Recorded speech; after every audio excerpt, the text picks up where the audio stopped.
and welcome to my YouTube channel, the YouTube channel that brings your dreams to reality. So I am Lisa Williams, your vision board queen, and I am here to share with you some of my tips and help around vision boards. Don't forget to hit that subscribe button if you want more information on vision boards. Hello and welcome to this episode of Get Started with Your Journaling. So we have the lovely Tasha Davis with us today. So welcome, Tasha. Thank you. So obviously you are new to the ladies watching or listening this. So would you like to introduce yourself? So I am Tasha, but I go by you will find me under Tasha the Moonchild because I'm a little bit moon obsessed. I have a moon tattoo on my wrist. Cancer is known as being the Moonchild. I'm very on the woo scale where the moon's concerned. What else? I'm a busy mum of just one, but my one has autism and ADHD, which makes parenting just a little bit extra spicy, as you can probably imagine. I work full time, so I do all of my wooness kind of in the evenings, at the weekends. I'm a busy mum. I understand how busy other mums are and other women are, so everything that I do has that in mind. So you won't find really long things from me because I don't do them, so I don't really expect other people to do them Sounds either. perfect. We're all busy and we're not all mums, but we're all busy. We're all out there. Yeah. We're all just getting through life, as I say. So Yeah. so obviously this episode is going to be all about getting started with journaling. So how did you get started? What was it that introduced it into your life? Right, there's a bit of backstory here, so I'm going to have to go back just a little bit. So about 2 years ago, I was in a horrendous job. It was awful. I ended up handing my notice in with no job to go to, which I'd never done before. The most scariest thing I've ever done. Yeah, being there myself. I know how Terrifying. that feels. Terrifying. So I handed my notice in at 9:15. I was home by 9 o'clock. I immediately got on the job hunt. I did my CV, and then it was almost like divine timing. I don't know if it was a sign from the universe, whatever it was. I happened upon a lovely lady called Naomi Newland, and she was running a challenge. And the challenge was you had to watch 5 days worth of training, and the more you commented, the more your name got put in the hat, and then somebody would win a place on her 12-week development course. Now, at that time, I was probably at the lowest mental health wise I've been for a really long time. And I said, it's not just that I want this, I need this. I need to find myself. I need to realize that I'm enough. So I manifested the pants out of that without actually realizing what manifesting was. And then I won it. So this whole package was worth like £1,500, which at the time was huge to me. So I went through this whole self-development journey with her and with the other people on the course, and journaling played quite a big part of it. And it was only when I finished the course that I realized that that's the one thing that I'd picked up and I'd carried on. So we did the emotional scale check-ins all the time. So it was just checking in, how are we feeling? Where are we up to? What do we need to bump up the scale? Like, how do we get started? Let's do a little meditation to get us in the right space. And that's really how my journaling journey started, was a complete fluke. But it was at a point in my life where, I don't mean to sound dramatic, but it did change my life. That course did. It veered me off on a very different path to the one that I thought I was going to go down. So if someone was to get started on journaling now, and you obviously it's new to them, and where would you direct them to? What would you say for them to do? What's the first steps for them? I think the first steps with journaling is you have to be kind to your mind, because it's something that will become easier as you do it, but it can feel really hard. So I always struggle, and I know that other people do, with blank page overwhelm. There's nothing more overwhelming than sitting yourself down and going, right, you know what, I'm going to journal now, looking at a blank page and going, oh, I don't know what to journal on. So what I always tell people to do is get yourself in a nice state. So whether that's some deep breathing, whether that's a bit of meditating, and do it when you know that you're not going to be interrupted, because I always talk about mums, but women are, it's the same whether you're a mum or not. There's always some expectation, isn't there? There's always something going on. So it's really important to find a time where you know that it's just for you, even if it's first thing in the morning or last thing at night. And then the first thing that I always tell people is to just focus on how you're feeling, because so much comes from from feelings with journaling. And that's It's not, something that people don't really do, is that they don't really check in yes, with their feelings. They just go through day-to-day life, and yeah, they don't really question how they're feeling. no. So So if they I are always, feeling like lower or, mm, unhappier, it will get to a point where it's unbearable before they yes, actually think, oh my God, why am I feeling like this? But if you yes, actually check in at the stage of the first feeling of unhappiness or feeling low, then you can catch it before it gets to the point where it's yes. unbearable. And I So think that's the thing with modern women and self-care in general. We put ourselves to the bottom of the queue, so there's always something else to think about, and we don't often check in with how we're feeling. We think about the negative stuff and we think about the to-do list, but it's very rare that we actually sit down and go, do you know what, how have I felt today, and what's at the root cause of it? Because I remember very clearly having a conversation with someone who said that she was sad about something. And I said to her, is that how you're feeling? Are you feeling sad about that situation? And she went, do you know what? Actually, no, I'm not. I'm angry. And when she could look at it more objectively and go, do you know what? I'm mad. And I was like, but it's okay to be mad about that situation. She went, oh, yes, so it is. And she was able to let it go a lot faster than being sad sitting about in that something that, emotion, yeah. yeah. And but it was only when I challenged that thought with her and said, is that how you're actually feeling? And it's, for me, that's what journaling's all about. It's challenging. Why do I feel this way? What's causing it? And now what action can I take to pull myself out of it? Yeah, absolutely. So if someone obviously listens to this and they're not a journaler, they don't journal, I'm hand on heart, when I was first introduced or recommended to journal, I didn't listen. I didn't do it. I was like, what a load of gobbledygook is that? I didn't even write a diary in school. Why do I want one now? But it's not like that, is it? It's completely different. So Mm. what would you say to someone who's thinking, I don't really need to journal? What am I gonna get from that? I think the key thing for journaling is it's so very rare that we stop and take stock of where we actually are in our lives. We're so busy doing that we don't spend enough time just being. And if you don't check in with how you're feeling and what's going on, you can't take the action to make the changes to make things better. So what I always say to people is journaling for me, it's preventative. So it's about figuring out exactly what's going on, how you're feeling, why you're feeling that way, so that you can actually do something about it. Because so often we just get bogged down in what's happening to us rather than, taking control and figuring out what's going on, what do I need to do about it.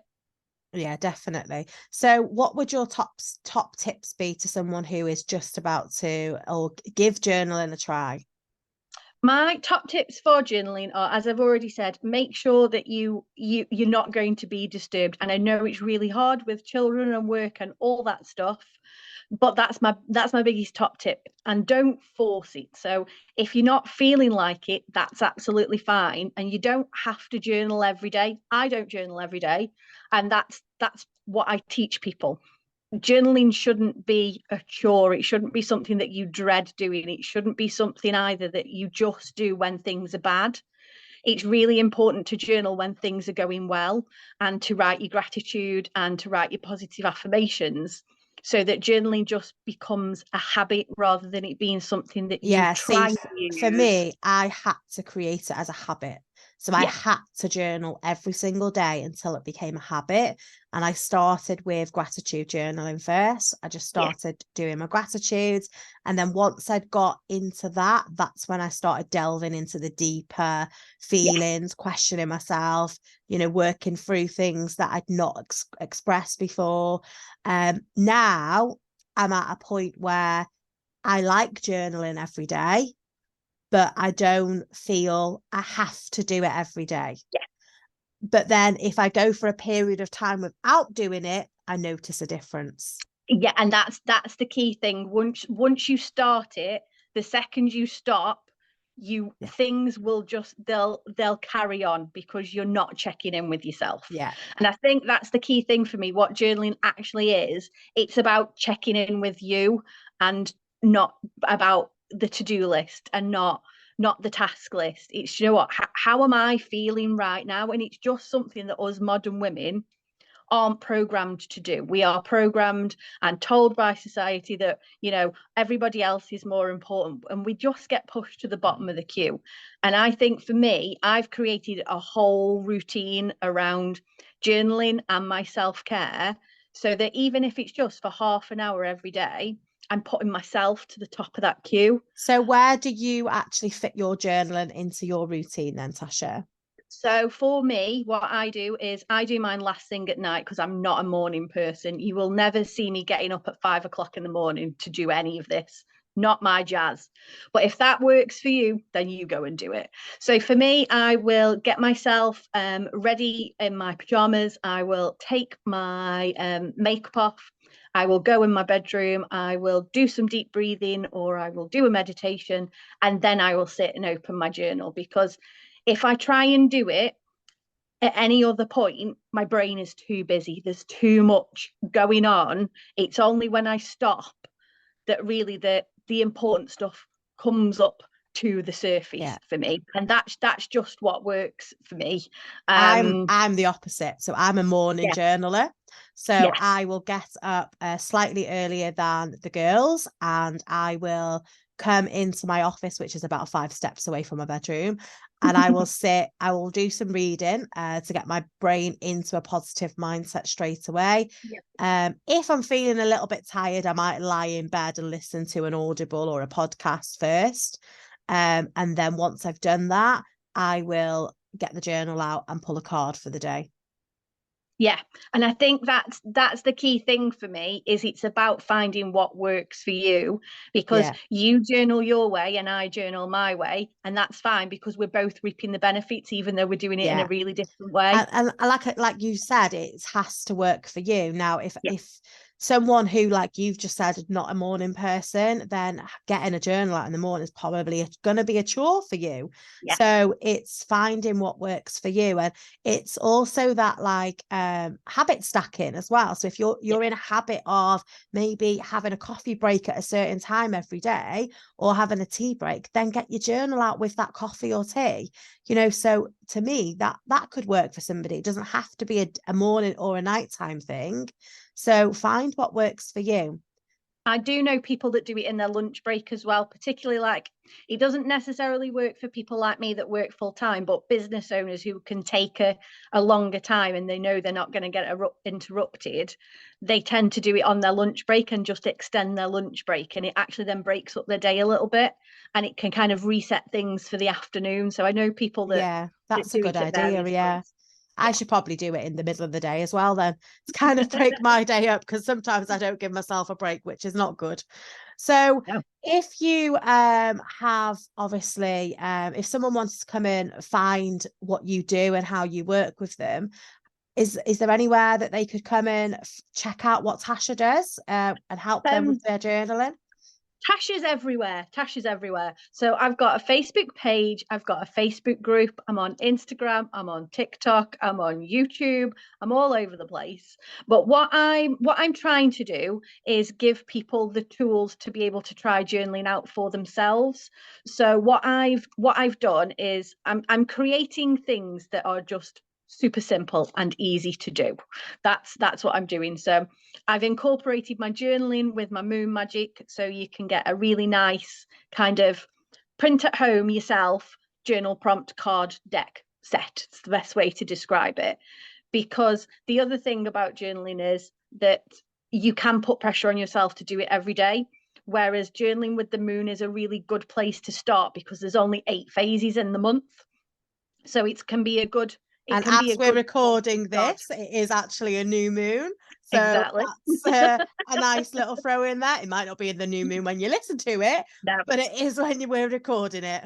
Yeah. And I think the other thing about journaling along with the moon is those prompts kind of push you through a cycle. So, you know, it's like new moon, your new intentions, your new affirmations. Your full moon is what do I need to let go of? What's holding me back? And then your waxing crescent is all about kind of what action do I need to take? And your waning crescent is right. What rest and reset do I need? What self-care do I need? And I think that's why I really like journaling along with the moon, because it pushes you through a cycle that you might not necessarily do on your own. Definitely. So where can they find you? Where on Facebook would they be able to come and find this affirmation set, this new moon set, sorry? So my website is tashathemoonchild.bigcartel.com. On Facebook, I think actually everywhere, I'm just Tasha the Moonchild. I think that's just what my username is. Fabulous. So, ladies, if you want to get started journaling, then go and check out Tasha. Go and see what she's got to offer, because like she said today, that this is super easy to do. You know, it's really simple stuff that can get you started, but there's lots of benefits from that. And the benefits itself will be able to really help you move forward in any area of your life, not just business, not just life, pretty much any area of your life. Is there anything you would like to leave the audience with today, Tasha? I think what I'm going to leave you with is just a couple of prompts that I always tell people to get them started, because it always really helps them. So the first one is, I've already talked about, it's I am, and it's how are you feeling. It's a great prompt to think about, and your brain will lead you elsewhere. The second one is it's I want. What is it that you want? What is it that you're manifesting? What are your goals? What are you aiming for? The next one is I need, and that's kind of, it's having a check-in with yourself to say, where am I at mental health wise? How full's my cup? What is it that I need to feel good? And then my favorite, I am grateful. Now, we've talked about gratitude before, but the more you find to be grateful for, the more you will find to be grateful for. The more grateful you are, the more positive you are, because you're focusing on the here and now and what you've already got. Gratitude is so powerful, isn't it? Yeah. And it's the one thing that I always tell people to journal on every time. It's how you're feeling and what you're grateful for, because just those two things, if you're going to journal on anything, just journal on those two things, because you will naturally feel more positive afterwards. Fabulous. So, Tasha, on that note, I am very grateful that you have joined us today, and I am super grateful to have you on this session today and sharing your knowledge with the listeners. So, a massive thank you, and I hope to have you again on here very soon. Thank you very much for having me. It's very exciting. Take care. What an amazing session that was with the lovely Tasha. Thank you so much for joining us, Tasha, today. So don't forget, if you do want to keep on top of those vision board tips, hit that subscribe button. I am Lisa Williams, your vision board queen.